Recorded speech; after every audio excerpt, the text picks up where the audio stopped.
Hello everyone, welcome to my channel online GS by Diwakar. इस video में हम लोग यूपी पीजीटी 2000 का पेपर सॉल्व कर रहे थे जो 2000 में हुआ था। इसमें पार्ट 1 आपने देख लिया था 50 प्रश्न। इसके आगे हम लोग इसमें देख रहे हैं 51 से लेकर 100 प्रश्न। ठीक, और इसमें कोशिश ये रहेगी कि जो आपका इसमें दिया गया है कंप्लीट डिटेल में हम लोग डिस्कस करें, जिससे इस प्रश्न से रिलेटेड कई इन्फॉर्मेशन आपका यहाँ पे कलेक्ट हो जाए और आगामी जो आपकी परीक्षा है यूपी पीजीटी की उसमें इससे काफ़ी लाभ हो। फर्स्ट ग्रेड के लिए भी काफ़ी महत्वपूर्ण है ये। और देखिए यहाँ पे आपका पीजीटी का भी बैच चल रहा है, फर्स्ट ग्रेड का भी चल रहा है और आपका जो है नेट का भी बैच चल रहा है। यूपीएचईएससी का भी देखिए कंबाइंड बैच स्टार्ट हुआ है।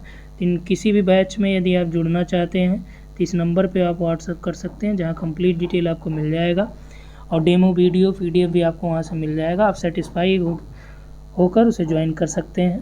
ठीक, तो यहाँ पे देखिए स्टार्ट करते हैं। आपका ज़्यादा टाइम न लेते हुए हम लोग यहाँ पे देखेंगे और इसको थोड़ा सा जूम कर दिया जाए। एक एक प्रश्नों को यहाँ से हम लोग क्लियर करते हुए चलते हैं। ठीक, तो पहला प्रश्न दिया गया कि तापमान विलोपन की स्थिति उत्पन्न करने में निम्न में से कौन से कारक उत्तरदायी होता है। अब देखिए तापमान का जो चैप्टर है ये क्लाइमेटोलॉजी में है और ये इस चैप्टर से आप यूजीसी नेट दीजिए, असिस्टेंट प्रोफेसर यानी कोई भी एग्ज़ाम अगर देंगे, यहाँ तक कि जीएस में भी यहाँ से पूछा जाता है। और तापमान में काफ़ी चीज़ें हैं।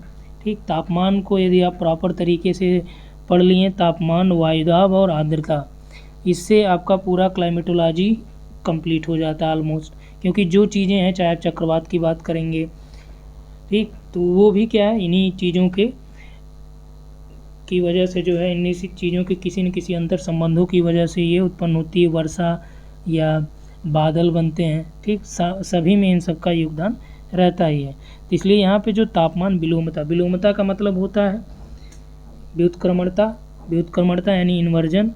तो इसका मतलब ये है कि जैसे नॉर्मली आप ये जानते हैं कि ऊपर जाने पे क्या होता है, टेम्परेचर घटता है, लेकिन जब घटने के बजाय बढ़ जाए, और जब बढ़ जाए तो यही स्थिति आपकी विलोपन की स्थिति हो जाती है। ठीक, अब यही कह रहा है कि यहाँ पे कौन से कारक ऐसे हैं जो जब हम ऊपर जाएंगे तो उसको प्रभावित करेंगे।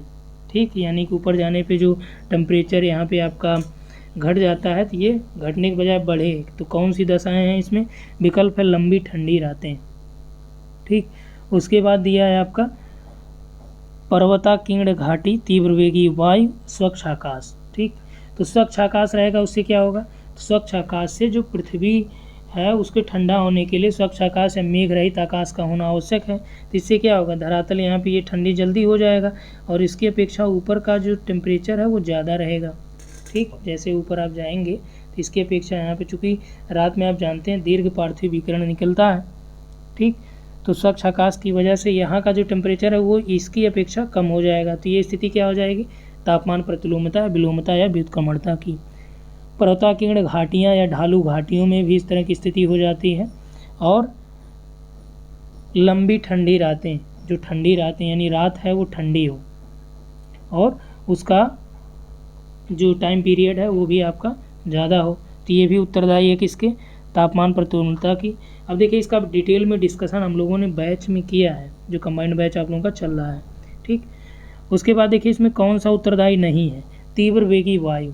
तीव्र गति से जो बहती वायु है तो ये क्या करती है, जैसे शांत वायु क्या करेगी, प्रतिलोमता की स्थिति उत्पन्न करेगी, क्योंकि उसमें जो हवाओं का के बीच या जो निकट क्षेत्र होते हैं उनके बीच जो ऊष्मा का आदान प्रदान है वो हो जाता है शांत वायु में, और धीरे धीरे जो नीचे की ठंडी वायु है वो उस स्थिति को प्राप्त हो पाती है। लेकिन जब तीव्र वेगी वायु है इससे उस स्थिति में ये नहीं जा पाता, इसलिए ये आपका तापीय विलोमता के लिए उत्तरदायी कारण नहीं है। ठीक, तो विकल्प नंबर सी इसमें सही हो जाएगा। अब देखिए ध्रुवीय वाताग्र सिद्धांत निम्न में से किसकी उत्पत्ति और गतिशीलता की व्याख्या करता है, ध्रुवीय वाताग्र सिद्धांत। ठीक, उष्णकटिबंधीय चक्रवात, शीतोष्णकटिबंधीय चक्रवात, जेट स्ट्रीम, ओजोन छिद्र, तो ये आपको डिटेल में बताया गया है। तो ध्रुवीय वाताग्र सिद्धांत ये आपका शीतोष्णकटिबंधीय चक्रवात से संबंधित है, जिसे बर्कनीज महोदय ने दिया था। और बर्कनीज ने शीतोष्णकटिबंधीय चक्रवात के जीवन चक्र की 6 अवस्थाएं उन्होंने बताया था। एक बताया था कि पहली अवस्था में अस्थायी वाताग्रों का निर्माण होता है। ठीक, और दूसरे में उन्होंने बताया था कि दूसरे में जो होता है, दूसरी अवस्था में इसमें वायु राशियाँ जो होती है वो एक दूसरे के अंदर समा जाती हैं, यानी एक दूसरे में प्रविष्ट हो जाती हैं, प्रविष्ट होने का प्रयास करती हैं। इससे भी वहाँ पे क्या है, अस्थायी वाताग्र का निर्माण होता है दूसरी स्थिति में भी। और तीसरी में उन्होंने ये बताया था कि तीसरी स्थिति में क्या होता है, जो उष्ण वाताग्र है और शीत वाताग्र, इन दोनों का पूरा विकास हो जाता है और इसकी वजह से क्या होता है, चक्रवात जो है अपने पूर्ण स्थिति में प्राप्त हो जाता है। इस तरह से इन्होंने 6 अवस्थाएं बताई थी और अंतिम अवस्था में इन्होंने चक्रवातों के अवसान की बात कही थी। ठीक, तो वो आप वाताग्र में पढ़े ही होंगे। क्लियर? चलिए नेक्स्ट यहाँ पे देखते हैं। निम्न में से ये आपका सुमेलित करना है, स्थायी पवन है, देश है, ठीक, कौन सा देश किससे रिलेटेड है, पवनों का नाम दिया गया है। अब देखिए कई बार आपसे प्रश्न जो पूछे गए इसमें इसका विकल्प आपका नहीं मिल रहा था। अब देखिए कैसे नहीं मिल रहा वो भी आप यहाँ से समझिएगा। चिनूक, चिनूक क्या है, चिनूक ये आपका हिमभक्षी से कहा जाता है। ये रेड इंडियन भाषा में इसे हिमभक्षी के रूप में जाना जाता है। हालांकि राकी पर्वत से चिनूक जो है ये कहाँ से निकलती है, राकी पर्वत के पूर्वी ढालों के सहारे ये चलती है और ये गर्म हवा होती है। और गर्म हवा होने की वजह से क्या होता है, वहाँ पे जो बर्फ़ जमा रहता है वो पिघल जाता है। और जब बर्फ़ पिघल जाएगा तो शीतकाल में भी वहाँ पे हरी भरी घासें उगाती हैं। कहाँ पे, उत्तरी अमेरिका में। ठीक, तो उत्तरी अमेरिका यानी राकी पर्वत आप देखेंगे, यहाँ पे देखिए, यदि आप मानचित्र बनाए हैं तो यही आपका इधर यहाँ पे राकी पर्वत है। तिन्ही की ढालों यानी पूर्वी ढालों के सहारे ये उतरती हैं और इसकी वजह से क्या, वहाँ हिम पिघल जाता है और इसीलिए क्या बोला जाता है, इसे हिमभक्षी बोला जाता है। ठीक, तो ये आपका किससे हो जाएगा, वैसे ये यूएसए का कौन सा पार्ट ये हो जाएगा, पश्चिमी वाला, तो पश्चिमी यूएसए हो जाएगा। ठीक, तो मिलान में आपका क्या हो गया, 4th हो गया। फान की हम लोग बात कर लें तो फान भी क्या है, ये चिनूक के समान ही है। ये भी क्या करती है कि जो आल्पस पर्वत है उसके उत्तरी ढालों के सहारे उतरती है और ये भी आपका गर्म पवन है। ठीक, सबसे ज़्यादा जो फान का प्रभाव होता है ये स्विट्ज़रलैंड में होता है और इसके आने की वजह से क्या होती है, वहाँ की जो बर्फ़ है वो पिघल जाती है, मौसम सुहाना हो जाता है और अंगूर की फसल भी यहाँ पे तेज़ गति से पक जाती है और ये आपका स्विट्ज़रलैंड हो गया। ठीक, अब बात करें हम लोग हरमट्टन की। अब देखिए हरमट्टन और सिरोको ये अफ्रीका महाद्वीप वाली हैं। तो हरमट्टन जो है ये भी सहारा रेगिस्तान में ही चलती है और आपका जो सिरोको ये भी सहारा रेगिस्तान में है। लेकिन जो सिरोको है ये आपका गर्म और शुष्क पवन है जो रेत से भरी होती है। ठीक, और ये कहाँ पे चलती है, सिरोको यदि हम लोग बात करें, चलिए ये मैप बना दिया जा रहा है। ठीक, सिरोको की जो दिशा होती है वो इस तरह से होती है। ये आपका सहारा है, सहारा यानी कि उत्तरी सहारा से ये आपका भूमध्य सागर की ओर यानी इटली में, ठीक, ये इटली और स्पेन में बहते हुए भूमध्य सागर से प्रविष्ट कर जाती है और यहाँ पे इसकी वजह से जो वर्षा प्राप्त होती है इटली और स्पेन में तो उसे ब्लड रेन कहा जाता है। ठीक, क्योंकि सहारा वाले क्षेत्रों में जो लाल रेत के कण हैं वो वहाँ पे लाती हैं और उसकी वजह से जो वर्षा होती है तो इसलिए रेड कलर की वर्षा प्राप्त होती है। सिरोको को ही अलग अलग क्षेत्रों में अलग अलग नामों से, इसके स्थानीय नामों से जाना जाता है। जैसे मिस्र में खमसिन, लीबिया में गिबली, ट्यूनीसिया में इसको चिली के नाम से भी जाने जाते हैं। स्पेन और करारी या मेडिरा के द्वीपों में सिरोको को जो लिवेस और लेस्ट भी कहा जाता है। तो ये आप याद रखिएगा, सिरोको का अलग अलग नाम। ठीक, और ये इसकी दिशा इधर हो गई, तो यानी कि ये क्या हो गया, उत्तरी अफ्रीका। ठीक, उत्तरी अफ्रीका। अब देखिए यहीं पे आपका है हरमट्टन और हरमट्टन के लिए कलर थोड़ा सा बदल लिया जाए, इसे डॉक्टर विंड भी कहा जाता है हरमट्टन को। और इसकी क्या दिशा होती है, इसकी दिशा उत्तर पूर्व या पूर्व दिशा से पश्चिम की ओर होती है और ये भी आपका गर्म और शुष्क होती है, इस तरह से होती है। और यहाँ पे आपका गिनी तट है। ठीक, गिनी तट के पास ये यहाँ तक चलती है और यहाँ का मौसम जो है इसकी वजह से सुहाना हो जाता है, यानी अच्छा हो जाता है, स्वास्थ्यप्रद हो जाता है और इसीलिए गिनी तट पर इसे डॉक्टर विंड के नाम से भी जाना जाता है। ठीक, तो इसका जो सही सुमेलन क्या हो गया, हरमट्टन का गिनी हो गया। ठीक, यानी हमारे पास क्या मिला, 4 1 3 2, 4 1 3 2। विकल्प देखिए 4123 है, 32 नहीं है। तो एक हद तक ये हो सकता है, लेकिन अब देखिए आपको क्या लगाना। मान लीजिए कि ये चीज़ें आपको एग्ज़ाम में ना दी हों या यही दे दिया सेम विकल्प, तो आप क्या लगाएंगे? तीसरा ही लगाएंगे। वहाँ पे ये मत कहिएगा कि ये गलत है या सही है, क्योंकि आप जानते हैं कि पीजीटी में कब क्या गलत कर दे, कब क्या सही कर दे, ये आयोग के एक्सपर्ट के ही ऊपर है। तो इसलिए अपने आप से कोशिश ये करिए कि थोड़ा सा जो गलत है वो भी आप टिक कर लें, लेकिन आप ये जानते हैं हाँ ये चीज़ें गलत हैं। तो इसमें सी है, हालांकि इसमें यदि सही देखा जाए तो एक भी ऑप्शन सही नहीं है। आगे देखिए दिया है कि निम्न में से किसका समुद्री जल में लवणता की मात्रा पर कोई प्रभाव नहीं पड़ता है। तो समुद्र की लवणता यानी सैलिनिटी पर किसका प्रभाव नहीं पड़ता है? वर्षा का पड़ता है, समुद्री जलधाराओं का भी पड़ता है, बड़ी नदियों के मुहाने और समुद्र तलीय वनस्पति। बड़ी नदियों के मुहाने का भी पड़ता है, क्योंकि जो बड़ी नदियाँ वो अपने साथ कम लवण जल लाती हैं, यानी कि उनका जल लगभग स्वच्छ माना जाता है, उसमें लगभग 3% ही नमक होता है बड़ी नदियों में। तो समुद्री वनस्पतियाँ जो है समुद्र के तल में, यानी कि ये जैसे समुद्र तल में यहाँ वनस्पतियाँ, तो उससे लवणता पर कोई विशेष प्रभाव पड़ने वाला नहीं है। अगला देखिए मोहो अशांतत्व स्थित है। अब देखिए मोहो से आप पूरी डिसकंटिन्यूटी यहाँ से याद रखिएगा। चलिए ये आपका है क्रस्ट हो गया, ये आपका मैंटिल है, ये आपका कोर है। ठीक, ये आपका दो पार्ट हो गया, अपर मैंटिल लोअर मैंटिल हो गया, ये अपर क्रस्ट लोअर क्रस्ट हो गया, ये अपर कोर लोअर कोर हो गया। ठीक, एक आपको फार्मूला याद रखना है, कोमा रेगुली।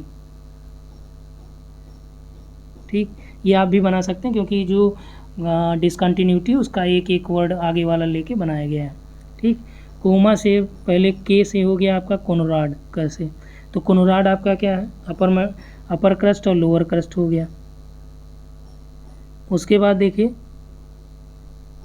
मोहो, कोनोराड के बाद आपका कौन सा आ जाता है? मोहो असंबद्धता आ जाती है।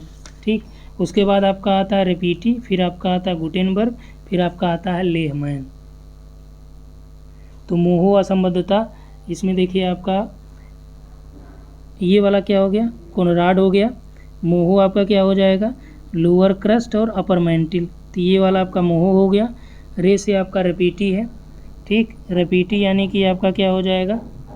यहाँ पे अपर मैंटिल और लोअर मैंटिल है।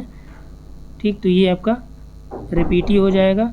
गुटेनबर्ग, गुटेनबर्ग देखिए लोअर मैंटिल है और ये अपर कोर है, तो गुटेनबर्ग हो गया। लोअर कोर और अपर कोर इन दोनों के बीच आपका क्या है? ये लेहमैन है। क्लियर हुआ? तो इसमें मोह असंबद्धता पूछा है, तो ये देखिए पहला विकल्प आपका क्या लिखा है? निम्न आवरण। निम्न आवरण यानी कि लोअर क्रस्ट और अपर मैंटिल। ठीक, अपर मैंटिल यानी ये वाला जो है, ये वाला क्या है? ये आपका मोहो हो गया। ये आपका क्या है? कोनराड है। ये आपका क्या है? गुटेनबर्ग है, सॉरी रेपीटी है। ये आपका गुटेनबर्ग हो गया, ये आपका लेहमैन हो गया। क्लियर? चलिए नेक्स्ट है यहाँ पे 56। ठीक, इसको थोड़ा सा जूम कर लिया जाए, और इसमें दिया है कौन सी जलवायु वायदा पेटियों में ऋतुत्व खिसकाव के कारण होता है, यानी ऋतुवत खिसकाव के कारण किस जलवायु या वायदा पेटियों का निर्माण होता है। ठीक, विकल्प आपके पास पश्चिमी अनुसमुद्री, भूमध्य रेखी, भूमध्य सागरीय या गर्म मरुस्थलीय। ठीक, तो इसमें राइट आंसर आपका हो जाएगा भूमध्य सागरीय जलवायु। तो भूमध्य सागरीय 30 से लेकर 40 डिग्री उत्तरी या दक्षिणी अक्षांशों के बीच जो है महाद्वीपों के पश्चिमी भाग में। देखिए ये महाद्वीपों के पश्चिम में, आप जानते हैं चिली में यहाँ पे आपका क्या है? भूमध्य सागरीय पाई जाती है। कैलिफोर्निया में आपका भूमध्य सागरीय है, और यहीं ऑस्ट्रेलिया की हम लोग बात करें तो इसका भी पश्चिमी पार्ट में भूमध्य सागरीय है, और भूमध्य सागर जो है यहाँ पे तो भूमध्य सागरीय है ही है। ठीक, तो इस हिसाब से आपका यहाँ पे ऋतुवत खिसकाव के कारण यहाँ पे दिया गया है, क्योंकि वायदाब पेटियाँ यहाँ पे इनमें मौसमी खिसकाव होता है, और इसकी वजह से क्या होता है, यहाँ पे आप जानते हैं कि शीत ऋतु में यहाँ पे वर्षा होती है। तो ये इसका विशेषता होगी भूमध्य सागरीय की, यहाँ पे शीत ऋतु में वर्षा प्राप्त होती है। तो राइट आंसर यहाँ पे थर्ड हो जाएगा। अगला देखिए वृक्षनुमा अपवाह प्रणाली विकसित होती है समान संरचना युक्त समतल क्षेत्र में, असमान संरचना युक्त असमतल में, या समान संरचना युक्त शुष्क में, या व्युत्क्रम उच्चावच वाले क्षेत्र में। ठीक, तो ये देखिए इसमें राइट आंसर क्या हो जाएगा? जो वृक्षनुमा अपवाह प्रणाली है इसका विकास वहीं पे होता है जहाँ पे ढाल क्या हो, बहुत कम होता है। क्योंकि जब ढाल कम होगा, जैसे मान लीजिए ये आपका मेन रिवर है, ठीक, इसमें ये आपका मिल रही हैं, तो ये कैसी दिख रही हैं, वृक्षानुमा ही तो दिख रही हैं। जैसे ये मान लीजिए आपका डालियों की तरह, तो ये इधर ही क्यों आ रही हैं, क्योंकि यहाँ पे देखिए इसका जो ढाल है, इसका ढाल है लगभग इधर ही है और लगभग सेम ढाल है। यानी कि आप यहाँ से कह सकते हैं समान संरचना युक्त जो समतल क्षेत्र है वहाँ पे आपका वृक्षानुमा अपवाह प्रणाली विकसित होती है। क्लियर हुआ? चलिए, विकल्प नंबर ए राइट हो जाएगा। इसमें देखिए अधिकतर पर्वत निर्माणकारी हलचलें कहाँ पे उत्पन्न होती हैं, पृथ्वी की आवरण परत में यानी क्रस्ट में, मेंटल में, कोर में या एस्थनोस्फीयर में। एस्थनोस्फीयर यानी कि दुर्बलता मंडल इसे कहते हैं, ठीक। एस्थनोस्फीयर यानी कि एस्थनोस्फीयर के क्या बोलते हैं, इसमें दुर्बलता मंडल भी बोले जाते हैं, क्योंकि इसका जो स्टेज होता है इसमें ये अर्ध प्लास्टिक अवस्था में होता है, यानी सेमी प्लास्टिक फेज इसकी स्थिति होती है। और यहाँ पे इस क्षेत्र में जो है पर्वत निर्माणकारी हलचलें उत्पन्न होती हैं। इसमें आपका जो क्रस्ट है और अपर मेंटिल है।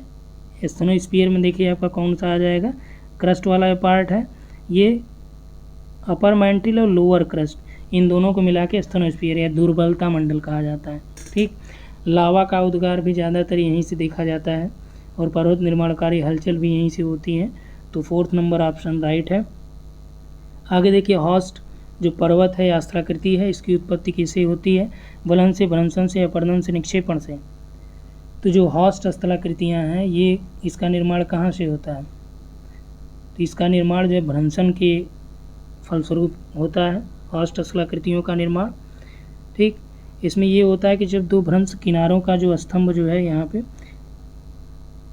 जैसे मान लीजिए कि ये आपका है और ये किनारे वाले स्थिर रहें और बीच वाला जो आपका या तो नीचे धंस जाए या ऊपर उड़ जाए। मान लीजिए कि ये आपका ऊपर उड़ गया बीच वाला, तो ये क्या कहा जाएगा, ये हॉस्ट पर्वत कहा जाएगा, ठीक। और जर्मनी में इसका उदाहरण देखने को ज़्यादातर मिलता है। तो विकल्प नंबर 2 इसमें राइट हो जाएगा। क्वार्टजाइट का निर्माण कैसे होता है, तो क्वार्टजाइट ये आपका रूपांतरित चट्टानें होती हैं, बलुआ पत्थर है और आपका चूना पत्थर है, ग्रेनाइट है, लावा है, ठीक। तो बलुआ पत्थर से ही क्वार्टजाइट का निर्माण होता है, बलुआ पत्थर के रूपांतरण से क्वार्टजाइट हो गया।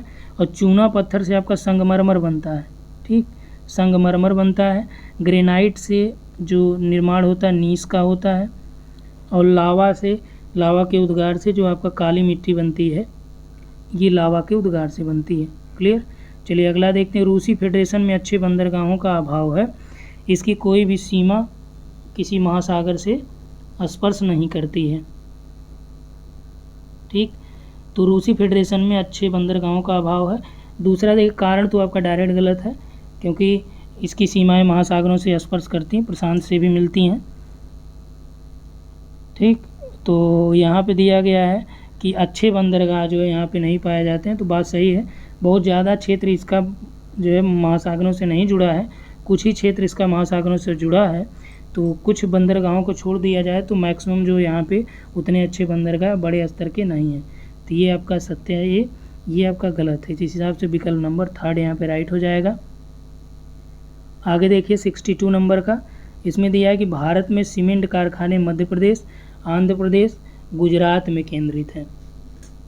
भारत में जो सीमेंट के कारखाने हैं ये ज़्यादातर कहाँ पे हैं, एमपी में, आंध्र प्रदेश, गुजरात में। कारण क्या दे रहा है कि उक्त क्षेत्रों में सीमेंट की सर्वाधिक मांग है, ठीक। तो इसका क्या कारण है यहाँ पे कि भारत में सीमेंट कारखाने मध्य प्रदेश, आंध्र प्रदेश, गुजरात में केंद्रित हैं, ये बात सही है। सीमेंट की सर्वाधिक मांग नहीं है यहाँ पे, बल्कि सीमेंट के स्थानीयकरण के लिए जो ज़रूरी चीज़ें होती हैं उसकी उस पर उपलब्धता यहाँ पे है, यानी सीमेंट उत्पादन के लिए जो आवश्यक चीज़ें हैं वो आसानी से यहाँ पे मिल जाता है। जैसे विंध्याचल का जो क्षेत्र है, चूना पत्थर वहाँ पे इजीली अवेलेबल हो जाता है, तो सीमेंट उद्योग में उसकी आवश्यकता पड़ती है।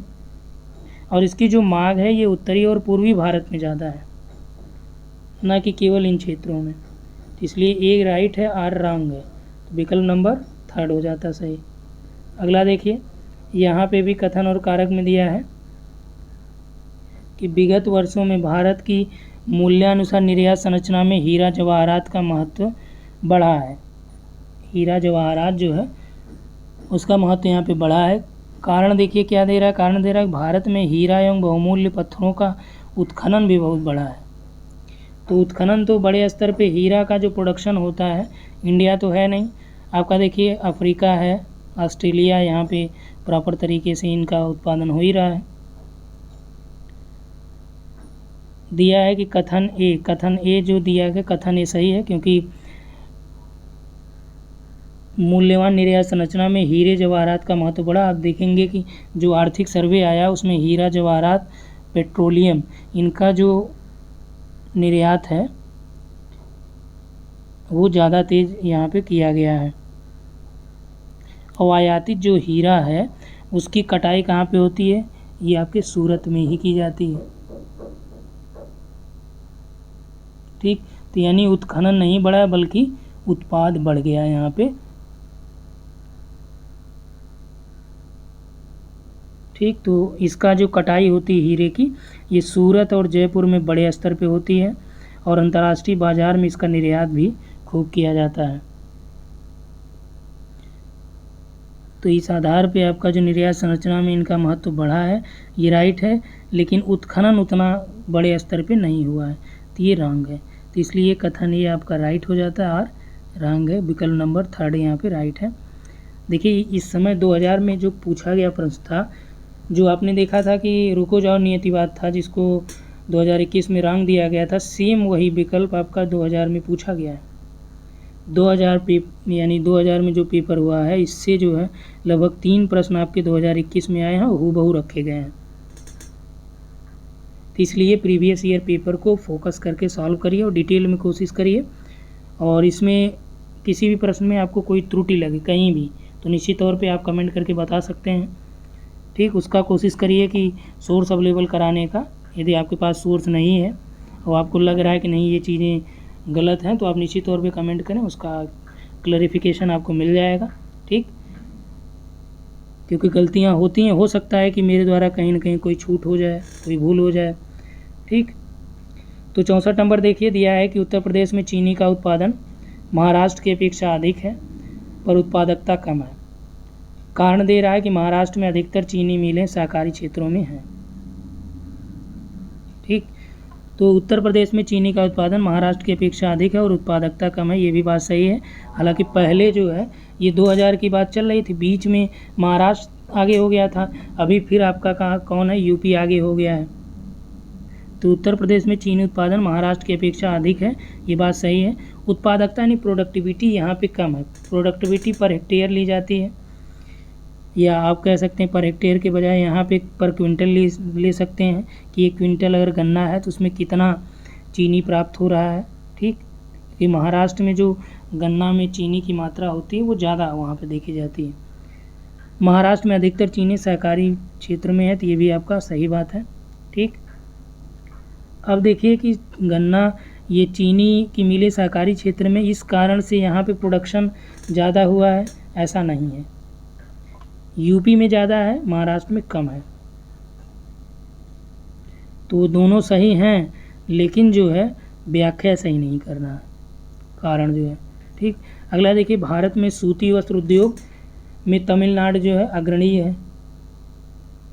अग्रणी यानी कि प्रथम स्थान मान सकते हैं। कारण दिया सूती वस्त्र का उत्पादन कच्ची सामग्री सूत्र से बाजार की ओर विस्थापित हो रहा है। ठीक, तो भारत में सूती वस्त्र उत्पादन में नंबर 1 पे आप देखेंगे तो इधर आपके महाराष्ट्र, गुजरात, तमिलनाडु ये रखे गए हैं। जो नया डाटा है इसके अकॉर्डिंग हम लोग बात कर रहे हैं। ठीक, तो तमिलनाडु तो प्रथम पे नहीं है, तो इस आधार पे हम लोग देखिए जो आपका करेंट डाटा है ये आपको अलग से मिल जाएगा, क्योंकि ये हर साल थोड़ा बहुत अंतर इसमें होता है, बदलाव होता ही है। तो हालांकि 2000 के हिसाब से हम लोग देखेंगे तो तमिलनाडु लगभग आगे था उस समय, तो उसके हिसाब से आपका विकल्प नंबर 2 सही हो जाता है। कारण देखिए कि सूती वस्त्र का उत्पादन कच्ची सामग्री सूत्र से बाजार की ओर विस्थापित हो रहा है, ये भी आपका सही है। लेकिन यदि वर्तमान परिस्थिति को देखेंगे तो ये आपका रॉन्ग हो जाएगा, ये राइट हो जाएगा। तो इसमें आपका 4th विकल्प वर्तमान के हिसाब से हो जाएगा। और तत्कालीन समय 2000 का पेपर है, तो 2000 के समय जो स्थिति थी तो उस समय सेकंड नंबर था। ठीक, अगला प्रश्न देखिए 66, भारत में निम्न में से कौन सबसे बड़ा रसायन सामग्री की आयात निर्यात वाला बंदरगाह बन रहा है? कोचीन है, विशाखापत्तनम है, मुंबई है, दहेज है। तो रसायन सामग्री के आयात निर्यात से संबंधित जो प्रमुख बंदरगाह के रूप में विकसित हो रहा है तो वो आपका है दहेज। ठीक, दहेज जो बंदरगाह है, और इसका अभी नाम बदल दिया गया है, तो आप लोग कमेंट करके बताएंगे कि इसका नाम क्या रखा गया है। 67 में देखिए निर्यात प्रसंस्करण केंद्र कौन सा नहीं है?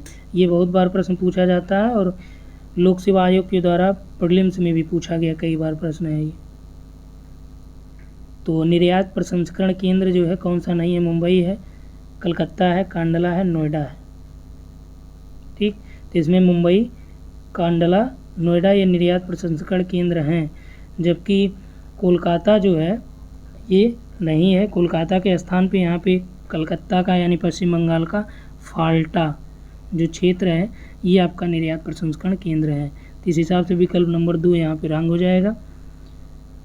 68 में देखिए भारत में निम्न में से कौन सा केंद्र हौजरी का सबसे बड़ा उत्पादक है? तो हौजरी का सबसे बड़ा उत्पादक केंद्र देखिए लुधियाना, मुंबई, तीरपुर, कोयम्बटूर, कलकत्ता। तो इसमें जो आपका लुधियाना वाला क्षेत्र है यानी पंजाब वाला, ये हौजरी के लिए काफ़ी फेमस है। ठीक, उसके बाद देखिए कोपेन के जलवायु वर्गीकरण के अनुसार भारत में CWG प्रकार की जो जलवायु है ये कहाँ पे पाई जाती है? तो पूर्वी राजस्थान, उत्तर पूर्वी भारत में, गंगा मैदान में, या छत्तीसगढ़ में। अभी देखिए 2021 में क्या था, BSSW पूछा था और जिसको 2021 में इसको हटा दिया गया था इसके द्वारा, आयोग के द्वारा। ठीक, तो CWG प्रकार की जो जलवायु है गंगा के विशाल मैदान में पाई जाएगी। और ये आप लोगों को आगे इंडियन ज्योग्राफी में जो हम लोग भारत का भूगोल देखेंगे उसमें हम लोग देखेंगे इसको कंप्लीट रूप में। देखिए कोपेन का भी वर्गीकरण देखेंगे, ट्रिवार्था का भी देखेंगे, थॉर्नथिट के अनुसार भी भारत में देखेंगे, क्योंकि कोपेन का, थॉर्नथिट का, त्रिवार्था का, इन तीनों का देखिए LT में आपका स्पेशली ट्रिवार्था का नाम लिखा है सिलेबस में। तो टॉपिक टू टॉपिक हम लोग देखते ही हैं। गारो खासी जयंतियाँ पहाड़ियाँ कहाँ पे हैं? तो ये आप जानते हैं, इन्हीं के नाम पे जनजातियाँ भी हैं मेघालय में। ठीक, और ये जो है एक प्रश्न यहाँ से और पूछा जाता है, गारो खासी जयंतियाँ किसका पार्ट हैं? ठीक, या मेघालय जो पठार है किसका भाग है? तो दक्षिण भारत का जो ये पूरा पठार है इसी का ही ये पार्ट है, जो यहाँ पे मालदा गैप है उससे अलग हुआ है। तो जब आपसे ये प्रश्न आए तो आप क्या लगाइएगा कि मेघालय का या जो पठार है ये दक्षिण भारत का ही भाग है। ठीक, अगला देखिए सरिता अपहरण की अत्यधिक संभावना कब होती है? सरिता अपहरण की अत्यधिक संभावना कब होती है? क्वेश्चन नंबर 71 है। दिया है कि आधार तल जब ऊंचा हो, या आधार तल नीचा हो, या फिर किसी जल विभाजक के दोनों ओर ढाल प्रवणता में अधिक अंतर हो। तो इसमें देखिए सरिता अपहरण अधिक संभावना तब होती है जब किसी जल विभाजक के पास ढाल प्रवणता जो है ये नदी के शीर्षवर्ती अपरदन के द्वारा न्यून ढाल प्रवणता वाली नदी के जल को आपस में खींच लेती है, अपने अंदर ले लेती है, तो उसी को बोला जाता है सरिता अपहरण। तो फाइनली इसमें क्या होता है कि जल विभाजक के दोनों ढाल प्रवणता में अधिक अंतर हो, जैसे ये जल विभाजक है, ठीक, और इसके दोनों ढाल प्रवणता में काफ़ी अंतर है। इसकी वजह से जो मेन रिवर है इसमें जो ये छोटी रिवर है इसका जल यहाँ पे आ जाएगा, यानी कि इसमें अपना इस मेन रिवर जो है इसके जल को अपने में खींच लेती है। ये हो गया सरिता अपहरण। तो राइट आंसर डी। अगला देखिए क्रिएटर किससे संबंधित है? तो भूकंप से, ज्वालामुखी, ज्वार भाटा से, भ्रमशन से है। तो क्रिएटर आपका ज्वालामुखी संबंधित जो है, ठीक, इसमें जब पानी भर जाता है तो ये क्रिएटर झील कहा जाता है। जैसे महाराष्ट्र का जो लोनार झील है। निम्न में से किसकी अपर्दन चक्र संकल्पना में उत्थान और अपर्दन की प्रक्रियाएं समानांतर क्रियाशील रहती हैं? डेविस, पिंक, किंग, किसी की नहीं। तो राइट आंसर क्या हो जाएगा इसमें? पिंक का। ठीक, पिंक ने ये कहा था कि जैसे ही उत्थान हो वैसे ही अपर्दन चालू हो जाता है। ठीक, लेकिन डेविस ने क्या कहा, नहीं ऐसा नहीं है, पहले उत्थान होगा फिर अपर्दन होगा, जबकि ये पिंक ने कहा था कि नहीं, जो उत्थान हुआ अपर्दन चालू हो जाता है। यही बात सही है, तो पिंक राइट है, डेविस यहाँ पे रॉन्ग है इसके हिसाब से। क्लियर।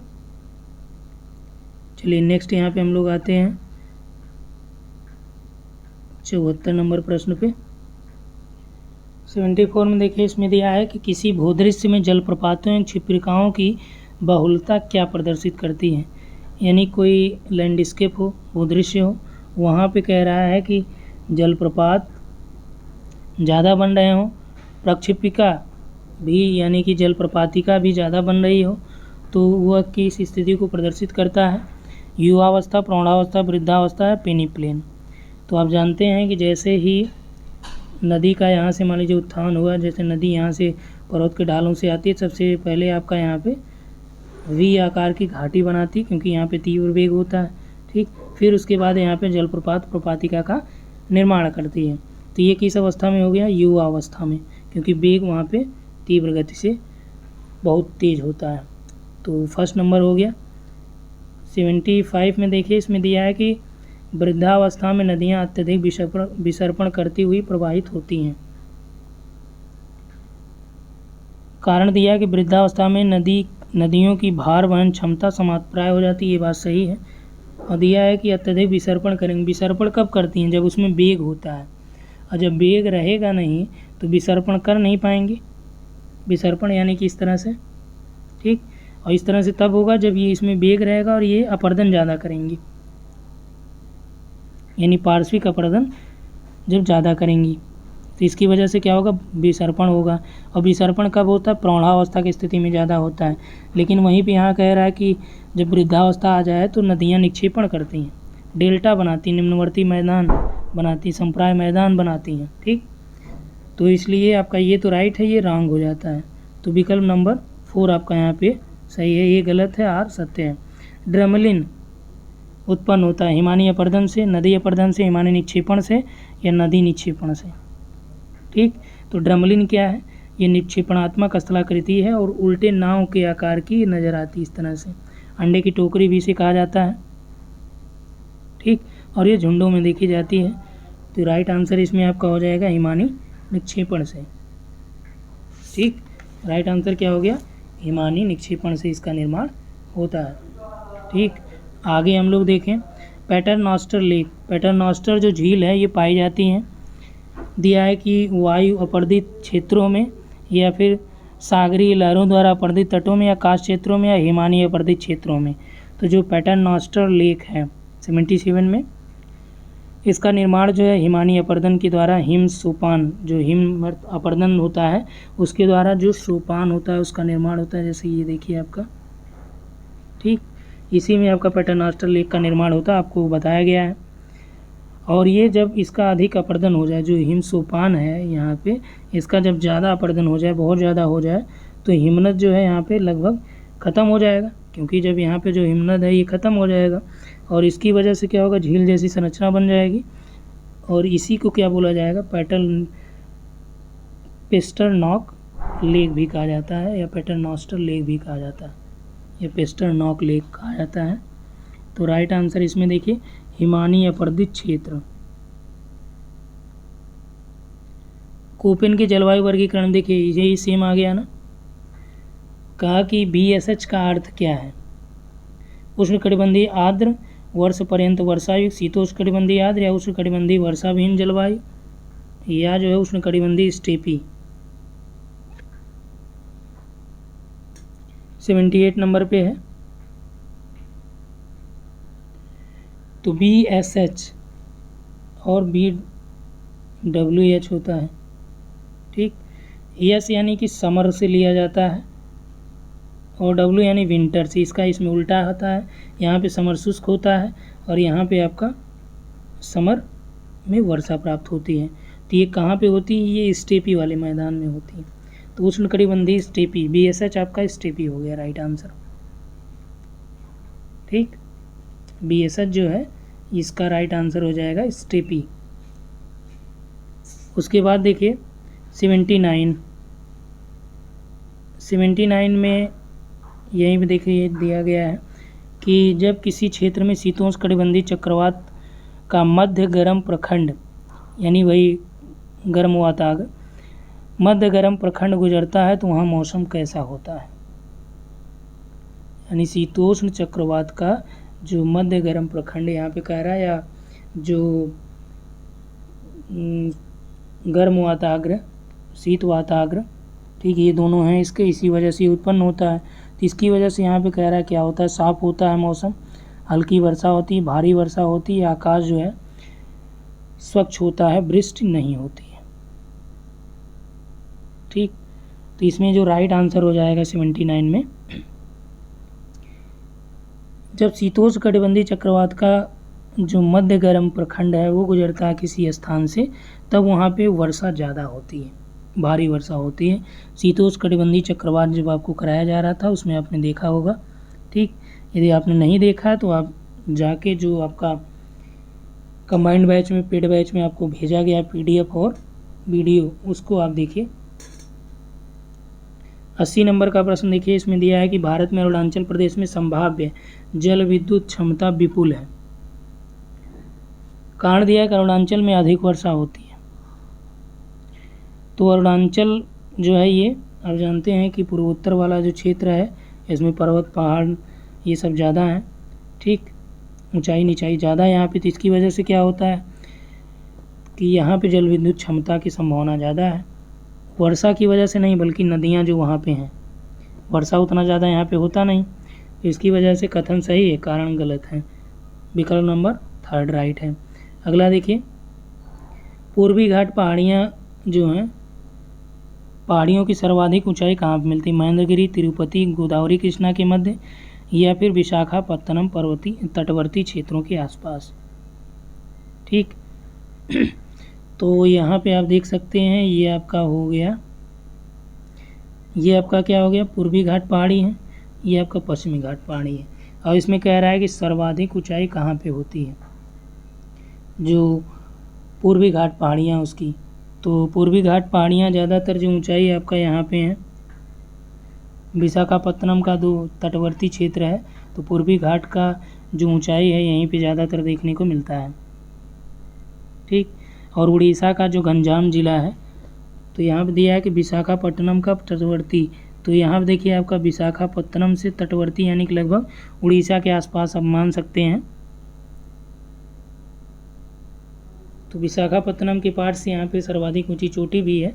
कहीं कहीं आपको देखिए ये भी मिल जाएगा महेंद्रगिरी भी, लेकिन महेंद्रगिरी यहाँ पे है, साउथ में ऊंची चोटी है। ठीक, तो राइट आंसर इसमें 4th हो जाएगा। मैकाल पहाड़ियाँ वस्तुतः हैं, भ्रमशोष पर्वत है मैकाल, अवशिष्ट है, वलित है, या उत्थित पठार के कगार के रूप में है मैकाल। तो मैकाल जो है यहाँ पे क्वेश्चन नंबर है आपका 82। तो मैकाल पर्वत ये सतपुड़ा का ही पार्ट है, आप जानते हैं, और ये कैसा ब्लैक माउंटेन है। ठीक, तो मैकाल जो है ये ब्लैक माउंटेन है, और इसके उत्तर में और दक्षिण में नर्मदा और तापी की जो भ्रंश घाटियाँ भी पाई जाती हैं। तो मैकाल आपका ये हो जाएगा, भ्रमशोष पर्वत हो जाएगा। अगला देखिए, जापान में गहन कृषि पद्धति से चावल उगाते हैं। जापान में गहन कृषि पद्धति से चावल उगाया जाता है, तो ये बात यहाँ पे सही है। कारण क्या दे रहा है, जापान में कायिक घनत्व बहुत अधिक है। जापान में कायिक घनत्व बहुत अधिक है। तो गहन कृषि का मतलब क्या हो गया, गहन कृषि का मतलब जहाँ पे कृषि युक्त भूमि तो कम है, लेकिन उस पर बहुत ज़्यादा मात्रा में जो है पूंजी लगा के, श्रम का उपयोग करके एग्रीकल्चर की जाती है। जैसे दक्षिण पूर्व एशिया में ज़्यादातर ये कृषि प्रचलित है। ठीक, और यहाँ पे कह रहा है कायिक घनत्व सर्वाधिक होता है। तो कायिक घनत्व क्या होता है, कायिक घनत्व जो है ये कुल जनसंख्या डिवाइड बाई कुल कृषि क्षेत्रफल। ठीक, यानी कि जापान में जो कुल जनसंख्या है उसमें कुल कृषि क्षेत्रफल से भाग दे देंगे तो वो कायिक घनत्व आ जाएगा। तो ये आपका सही है, राइट है ये दोनों, और एक दूसरे की व्याख्या भी सही कर रहे हैं, क्योंकि कायिक घनत्व अधिक होने की वजह से ही यहाँ पे ये प्रेरित हुए हैं गहन कृषि करने के लिए। तो राइट आंसर 1। अगला देखिए, मिस्र कपास उत्पादक देशों में प्रमुखों में से एक है। मिस्र में विस्तृत क्षेत्र पर लावा जनित काली मिट्टी का विस्तार पाया जाता है। ठीक, तो मिस्र कपास उत्पादक क्षेत्रों में प्रमुख है या देशों में प्रमुख है, ये बात सही है। ठीक, इसका कारण ये है कि नील नदी घाटी में जो है जलोढ़ मृदा का विस्तार है ज़्यादातर, काली मृदा यानी लावा जनित मृदा का विस्तार उतना नहीं है। तो ये रॉन्ग हो जाएगा, ये राइट हो जाएगा। क्लियर हुआ? आगे देखिए यहाँ पे 85 में इसमें दिया गया है कि दक्षिण पूर्वी एशिया में मानसूनी जलवायु है, ये आप जानते हैं। मानसूनी जलवायु पाई जाती है नॉर्मली कहा जाए तो, और डीप जाएंगे तो उष्णकटिबंधीय हो जाता है। कारण क्या दे रहा है? दक्षिण पूर्वी एशिया चावल की कृषि के लिए अति महत्वपूर्ण है। तो ये आपका सही है, क्योंकि चावल का मैक्सिमम जो खेती होती है ज़्यादातर यहीं देखने को मिलती है। और मानसूनी जलवायु का लगभग विस्तार 8 से लेकर 28 डिग्री के आसपास होता है। ठीक, और दोनों गोलार्धों में ये पाई जाती है।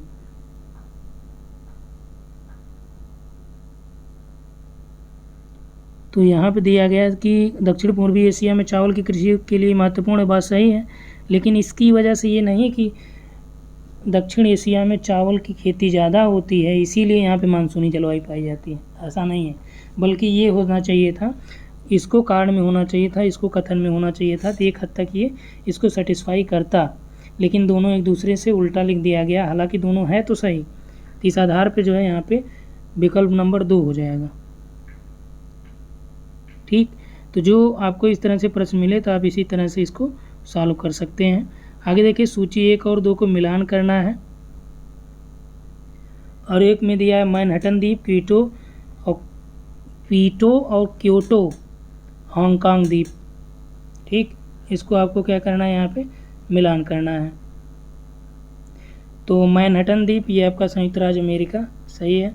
क्वीटो आपका इक्वाडोर में है, और क्योटो जो है ये जापान है। ठीक, हांगकांग आप जान रहे हैं चीन से संबंधित है। तो इसमें 1, 2, 3 और 4 विकल्प नंबर 1 राइट हो जाएगा। आगे देखिए, क्वेश्चन नंबर 87 है। दिया गया कौन सा सुमेलित नहीं है। ये देखिए, इस तरह के प्रश्न आपके पीजीटी में हर बार आते हैं। तो इसमें दिया गया है 87 नंबर में, नागोया जहाज निर्माण के लिए है, मैनचेस्टर सूती वस्त्र से संबंधित है, सही है। आनंद जो है ये आपका दुग्ध उद्योग के लिए, ये भी सही है। वाशिंगटन जो है ये लौह इस्पात के लिए नहीं बल्कि अमेरिका की राजधानी है। ठीक, तो ये आपका रंग हो जाएगा। इंडोनेशिया में वायु परिवहन की व्यापकता से संबंधित कौन सा तथ्य सही नहीं है, यानी कौन सा जो है इंडोनेशिया में वायु परिवहन के लिए गलत है। यहाँ वायु परिवहन अधिक प्रचलित है, यहाँ स्थल परिवहन सुविकसित नहीं है, यहाँ अधिकांश लोग उद्योग व्यापार में संलग्न हैं, यहाँ से वायुयानों द्वारा पुष्पों का निर्यात होता है। तो 88 नंबर क्वेश्चन है। पहला इसमें दिया गया है कि इंडोनेशिया के अधिकांश लोग क्या करते हैं। यहाँ पे वायु परिवहन तो प्रचलित है ही, क्योंकि स्थल परिवहन यहाँ पे विकसित उतना नहीं है, क्योंकि द्वीपों पे ही इंडोनेशिया जो है ये द्वीपों पे ही बसा है। तो एक द्वीप से दूसरे द्वीप में स्थल तो है नहीं कि वहाँ पे सड़कों का निर्माण किया जाए। तो ज़्यादातर यहाँ पे वायु परिवहन ही ज़्यादातर डेवलप्ड है। और यहाँ पे देखिए दिया कि लोग उद्योग व्यापार में संलग्न है, तो यहाँ पे उद्योग व्यापार में उतना लोग नहीं है जितना एग्रीकल्चर में संलग्न है। ठीक, और यहाँ पे पुष्पों का, फूलों का निर्यात होता है, तो ये भी आपका किससे होता है, वायुयान से। ये भी सही है, यही आपका नहीं सही है। चलिए अगला हम लोग देखते हैं। यहाँ पे आपका इसमें हम लोगों ने 88 देख लिया है। चलिए 89 नंबर देखते हैं। इसमें दिया है अशुद्ध इस्पात उत्पादक देशों को अवरोही क्रम में आपको करना है। जापान है, यूएसए है, चीन है, यूएसए, जापान, चीन। जिस समय ये प्रश्न पूछा गया था तो उस हिसाब से आपका चीन, यूएसए, जापान हो जाएगा, लेकिन वर्तमान में आप देखेंगे तो ये आपका जापान की जगह भारत भी आ गया है। ठीक, अशुद्ध इस्पात है। और शुद्ध वाले में इस्पात में आप जानते हैं कि जापान प्रथम स्थान पे है। ठीक, तो तीसरे नंबर पे था इंडिया। इस्पात का इसका पूरा डाटा आपको अलग से मिलेगा ही, जो अपडेटेड डेटा रहेगा, क्योंकि हर बार कुछ न कुछ परिवर्तन होता रहता है। ठीक, इसमें देखिए अब दिया गया है जनसंख्या संक्रमण की अवस्थाओं का सही क्रम क्या है। ये देखिए जनसंख्या संक्रमण सिद्धांत हमने आपको डिटेल्ड में कराया भी, उस पर टेस्ट भी कराया गया है, तो ये चीज़ें उसमें शामिल की गई थी। जनसंख्या संक्रमण की अवस्थाओं में सबसे पहली अवस्था में ये था कि इसमें बर्थ रेट भी हाई होता है, डेथ रेट भी हाई होता है। ठीक, और जनसंख्या संक्रमण सिद्धांत जो है थॉमसन नोटेस्टीन ने दिया था सबसे पहले, थॉमसन ने, फिर नोटेस्टीन ने 1945 में किया। 3 अवस्थाएं उन्होंने बताई। 5वीं अवस्था इसकी किसने बताई थी? कोलिन क्लार्क ने बताई थी। ठीक, तो इसमें पहले में आपका जो बर्थ रेट भी हाई होता है, डेथ रेट भी हाई होता है। इसकी वजह से क्या होती है, जनसंख्या वृद्धि जो है धीमी होती है। दूसरे में ये होता है कि बर्थ रेट तो हाई होता है लेकिन डेथ रेट यहाँ पे कम हो जाता है, गिरावट आती है, तो इसकी वजह से जनसंख्या वृद्धि तेज़ होती है। तो उसमें देखिए कौन सा है, विलंबित वृद्धि, देखिए उच्च अचल द्रुत वृद्धि और विलंबित वृद्धि निम्न अचल। ठीक, तो इसमें जनसंख्या संक्रमण में जो पहली अवस्था में जो है इसमें आपका उच्च अचल रहता है, फिर आपका द्रुत वृद्धि यानी विस्फोटक वृद्धि होती है, और तीसरे में क्या होता है, इसमें बर्थ रेट भी लो हो जाता है, डेथ रेट भी लो हो जाता है, तो वृद्धि भी क्या हो जाती है, धीरे हो जाती है। और चौथे अवस्था में ये होता है दोनों न्यूनतम हो जाते हैं, एकदम लोवेस्ट, तो वृद्धि दर जो है एकदम निम्न हो जाती है, यानी आप मान सकते हैं कि लगभग अस्थायी अवस्था में ये आ जाता है। ठीक, अब देखिए इसको इंग्लिश में आप उसमें देखेंगे तो अलग मिलेगा, तो कोशिश यही करिए कि इंग्लिश वाले में ज़्यादा ये चीज़ें आपको समझ में आएगी, कई कई चीज़ें होती हैं। तो राइट आंसर इसमें 1 हो जाएगा। और अगला देखिए 91 में कौन विद्युत गृह सुपर थर्मल कोटि का है। सुपर थर्मल में देखिए दाभोल है, नाता झाकड़ी है, शक्तिनगर है, कैगा है। तो राइट आंसर क्या हो जाएगा, इसमें जो कैगा है ये सुपर थर्मल पावर का है, क्योंकि कैगा की जो क्षमता है ये लगभग आपका 2200 गीगावाट के आसपास है। तो राइट आंसर इसमें डी हो जाएगा, कैगा। ये इंडिया के कॉन्टेक्स्ट में हम लोग देखेंगे जो वाटर प्लांट्स हैं विद्युत के। भारत का यौन अनुपात सर्वाधिक संतुलित कब रहा था, जो यौन अनुपात यानी लिंगानुपात। ठीक, 1901 में, 71 में, 81 में, 91 में। 91 में जो है ज़्यादातर सर्वाधिक रहा था, 972 के आसपास था उस समय, और अभी आपका 943 है। जो नया आंकड़ा आया है अभी आपने देखा था 2021 का आई थिंक जो दिया गया था, उसमें 1000 से अधिक महिलाएं हो गई हैं, ये लिंगानुपात पॉजिटिव आ गया है। ठीक, तो फिलहाल यहाँ पे 2011 के आंकड़ों की अगर हम लोग बात करें तो 943 है। ठीक, तो ये 2000 में पूछा गया था, अब अगर प्रश्न बनाएगा तो इसमें 2011 भी ऐड कर देगा, अगर 2021 भी ऐड कर दे तो 2021 सबसे ज़्यादा राइट आंसर होगा। ठीक, तो इसमें आपका राइट जो हो जाएगा वो हो जाएगा 1901 फर्स्ट वाला। सरदार सरोवर परियोजना का विरोध का सबसे बड़ा कारण क्या था? विस्थापितों का असंतोषप्रद पुनर्निवास, विशाल वन क्षेत्र के जलमग्न होने की संभावना, पुरातात्विक महत्व के स्थलों का जलमग्न होना, मत्स्य आखेट समाप्त होने की आशंका। ठीक, तो सरदार सरोवर परियोजना के विरोध का सबसे बड़ा कारण ये था कि वहाँ पे जो विस्थापित थे उनका जो पुनर्वास किया गया था वो संतोषप्रद नहीं था, और साथ ही साथ पर्यावरणीय संकट भी इससे उत्पन्न हो जाता। इसीलिए मेधा पाटेकर ने इसका विरोध किया था, क्योंकि आप जानते हैं कि जो मान लीजिए बांध बन जाए, सरदार सरोवर परियोजना क्या है, बांधों का निर्माण इसमें हुआ, और बांध से यहाँ पर जल एकत्रित किया गया, तो इसे फ़ायदे भी नुकसान भी है। ठीक, तो विरोध का कारण यानी कि जो नुकसान होंगे उसी की वजह से विरोध हो रहा है। फ़ायदा ये है कि यहाँ से नहरें निकाली जाएंगी, तो जो सिंचाई वाला क्षेत्र है यानी कि जहाँ पे सूखा पड़ जाता है वो भी सिंचाई युक्त हो जाएगा, और विद्युत का भी उत्पादन होगा। लेकिन नुकसान क्या है, इससे क्या होगा, यहाँ पे कमांड एरिया डेवलप हो जाएगा, दलदली क्षेत्र भी डेवलप हो जाएगा। ठीक, इसके आसपास जो यहाँ पे एरिया रहेगा वहाँ पे नमी हमेशा बरकरार रहेगी और इनके क्षेत्रों में आने वाले जो लोग हैं उनका वहाँ से घर बार सब कुछ छोड़ के जाना पड़ेगा। और मान लीजिए कि इसके दायरे में कुछ लोग रह रहे हैं क्षेत्रों में, अचानक बांध टूट गया, उसकी वजह से क्या होगा, यहाँ पे काल कवलित हो जाएगा, जनधन की अपार हानि भी होगी। ठीक, तो ये सब विरोध के कारण होते हैं बांधों के निर्माण के समय। अगला देखिए, टिहरी बांध का सबसे बड़ा लाभ क्या है। भारी मात्रा में जल विद्युत प्राप्ति, विशाल क्षेत्र में सिंचाई सुविधा, पर्यटकों की सुविधा या उत्तरांचल में पेयजल की समस्या का निराकरण। तो इसमें जो राइट आंसर ये है कि टिहरी बांध बनने से जो है भारी मात्रा में जल विद्युत का उत्पादन हुआ। ठीक, और ये आपका भिलांगना भागीरथी के संगम पे जो है टिहरी बांध का निर्माण हुआ है।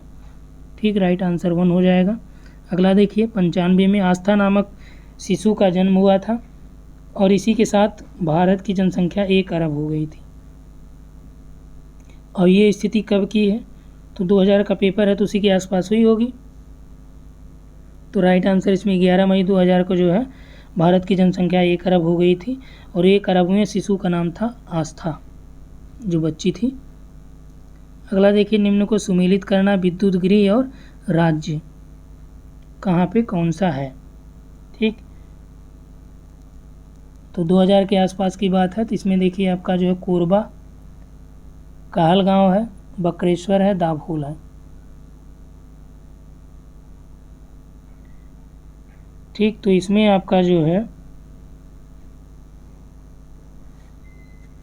इसको और छोटा कर लिया जाए, विकल्प आपका दिखने लगे। चलिए, विकल्प दिख रहा है। कोरबा आपका एमपी में, छत्तीसगढ़ में वैसे आता है, तो हालांकि उस समय इसका विभाजन था नहीं। तो कोरबा आपका मध्य प्रदेश हो जाएगा। कहलगांव 2000 का पेपर है तो उस समय यही स्थिति थी। कहलगांव आपका बिहार, बकरेश्वर पश्चिम बंगाल हो जाएगा, दाभोल महाराष्ट्र। यानी इस हिसाब से 2, 1, 4, 3 विकल्प नंबर 2।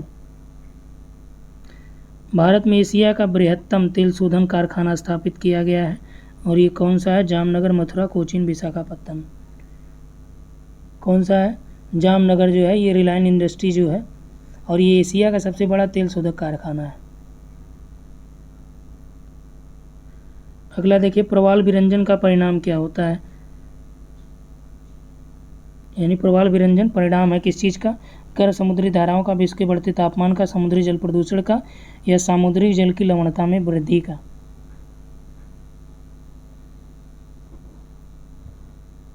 तो प्रवाल विरंजन परिणाम है। देखिए, समुद्री जल प्रदूषण से भी इसका प्रवाल विरंजन होता है। समुद्री जल में लवणता में ज़्यादा वृद्धि हो जाएगी तो उसकी वजह से प्रवाल विरंजन होगा। अब इसमें परिणाम है, देखिए चारों है, लेकिन इसमें जो ज़्यादा प्रमुख है, तो प्रमुख रूप से यदि हम लोग बात करें तो वर्तमान में सबसे ज़्यादा जो है जो प्रवाल विरंजन देखा जा रहा है उसका प्रमुख कारण क्या है, ग्लोबल वार्मिंग है। और ग्लोबल वार्मिंग की वजह से ही आपका क्या होगा, समुद्रों का भी तापमान बढ़ेगा। ठीक, तो बढ़ते तापमान की वजह का परिणाम है प्रवाल विरंजन। और इसके बारे में जो अल्फ्रेड मेयर के द्वारा जो है 1919 में ही अवलोकन किया गया था, लेकिन 1998 के आसपास देखा गया कि केन्या के तट पे हिंद महासागर के द्वीपों का लगभग 70% से अधिक प्रवालों की मौत जो है हो चुकी है इसी कारणों से। तो इसीलिए ज़्यादातर प्रमुख इसे माना गया। जब आपको 2 या 4 अच्छे लोग दिए जाएं और उसमें से सबसे अच्छा का चुनाव करना हो तब उसमें ये चीज़ें देखनी पड़ती हैं। अगला देखिए, समुद्र तल पर पौधों एवं जंतुओं के अवशेष यानी पंख जो कीचड़ है, इसके निक्षेप को क्या कहते हैं। पेलाजिक निक्षेप, नैर्टिक निक्षेप, तटीय निक्षेप या लाल मृत्तिका, क्या कहेंगे। और ये कहाँ पे, समुद्र तल पर है, यानी गहन सागर में आप कह सकते हैं। तो गहन सागर में जो निक्षेपित वनस्पति, शैवाल या जंतु इनके अवशेषों को क्या बोला जाता है? पैलजिक निक्षेप बोला जाता है, ठीक, या अगाध सागरीय निक्षेप इसे कहते हैं हिंदी में। क्लियर हुआ? ये जो ऊर्जा दिया गया ये ऊज है, जैसे डायटम ऊज है, रेडियोलैरियन ऊज है, ठीक, ये किसके अंतर्गत आते हैं? ये पैलाजिक निक्षेपों का के अंतर्गत ही आते हैं, ठीक। नैरेटिक निक्षेप को क्या बोला जाता है? इसे तट तलीय निक्षेप कहा जाता है, यानी तट के आसपास जो निक्षेप होता है। और पैलाजिक निक्षेप ये आपका अगाध सागरी में होता है। इसमें दो प्रकार हो जाते हैं, एक आपका चूना प्रधान होता है, एक सिलिका प्रधान होता है, ठीक। एक में टेराइड और ग्लोबिजेरिना हो गया चूना में, सिलिका में आपका डायटम और रेडियोलैरियन ऊज होता है। क्लियर हुआ? अगला देखिए, प्रगतिशील ज्वार के प्रगतिशील लहर सिद्धांत यानी प्रोग्रेसिव वेव थ्योरी का प्रतिपादन किसने किया? न्यूटन, हैरिस, वेवेल या एयरी, ठीक। तो प्रगतिशील लहर सिद्धांत का प्रतिपादन विलियम वेवेल ने किया है, विकल्प नंबर सी राइट है। और न्यूटन महोदय ने संतुलन सिद्धांत दिया है ज्वार से संबंधित, ठीक। एयरी का नहर सिद्धांत ये आप जानते हैं, और हैरिस का स्थैतिक तरंग सिद्धांत है। हैरिस का स्थैतिक तरंग सिद्धांत, एयरी का नहर सिद्धांत है, ठीक। ये ज्वार से रिलेटेड थ्योरी थी और इसको हमने पूरा पढ़ाया भी आप लोगों को है। तो इसमें आप देख सकते हैं लगभग 100 प्रश्नों को हम लोगों ने सॉल्व किया है। 100 में लगभग 80 से 90 प्रश्नों को यदि आप देखेंगे तो प्रॉपर आपको नोट्स में मिल जाएगा, जो आपको PDF वीडियो टेस्ट कराए जाते हैं। मैक्सिमम क्वेश्चन आपको टेस्ट में प्रैक्टिस में भी मिल जाएंगे, ठीक। तो इस वीडियो में इतना ही, उम्मीद है ये आपको पूरा पसंद आया होगा। ये देखिए थोड़ा सा लंबा हो गया है, और चूँकि लगातार बोलने की वजह से कहीं कहीं हो सकता है कि कोई त्रुटियां हो गई हो, तो निश्चित तौर पे आप कमेंट करेंगे तो उसको उसमें प्रॉपर तरीके से आपको क्लैरिफाई कर दिया जाएगा। फाइनली देखिए यहाँ पे जो हायर का बैच चल रहा है, PGT, TGT, नेट JRF का बैच चल रहा है, यदि आप उसे जुड़ना चाहेंगे तो इस नंबर पे आप व्हाट्सअप कर सकते हैं। और देखिए यहाँ पे आपका जो UPHESC का फर्स्ट पेपर है उसको कोशिश किया जाएगा, आप लोगों को उसका टेस्ट वगैरह जो है फ्री में उपलब्ध कराया जाएगा, और वो प्रॉपर तरीके से आपको यहीं चैनल पे उपलब्ध हो पाएगा, ठीक। उसका कोई चार्ज आपका नहीं रहेगा। तो इस वीडियो में इतना ही। Thanks for watching.